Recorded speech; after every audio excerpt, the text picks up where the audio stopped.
ইতালির লেইজ শহরে বড় ভাইয়ের হাতে ছোট ভাই খুন হওয়ার ঘটনায় এবার বেরিয়ে এলো এর নেপথ্যের কারণ। পারিবারিক কলহ থেকে শুরু করে টাকার লেনদেন, দৈনন্দিন জীবনের তুচ্ছ ঘটনাগুলো সমানভাবে সামনে আসছে এই হত্যাকাণ্ডের নেপথ্যের কাহিনী হিসেবে। পারিবারিক সূত্রে জানা গেছে ৩ বছর আগে লুকিয়ে দেশে এসেছিলেন হুমায়ুন। গোপনে বিয়ে করেন চাচাতো বোন তাইয়েবাকে। বিষয়টি মেনে নিতে পারেননি হুমায়ুনের বাবা মা, যার জেরে দীর্ঘদিন ধরে চলছিল পারিবারিক কলহ।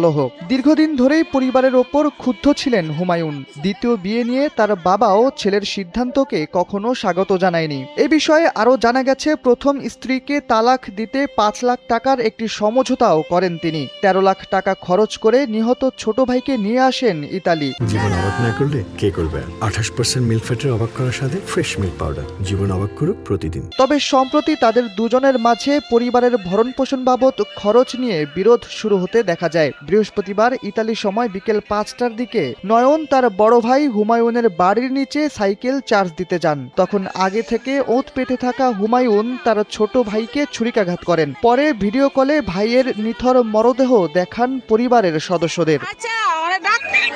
ডাক্তারের কাছে লয়ে যাও, সুস্থ হইব না।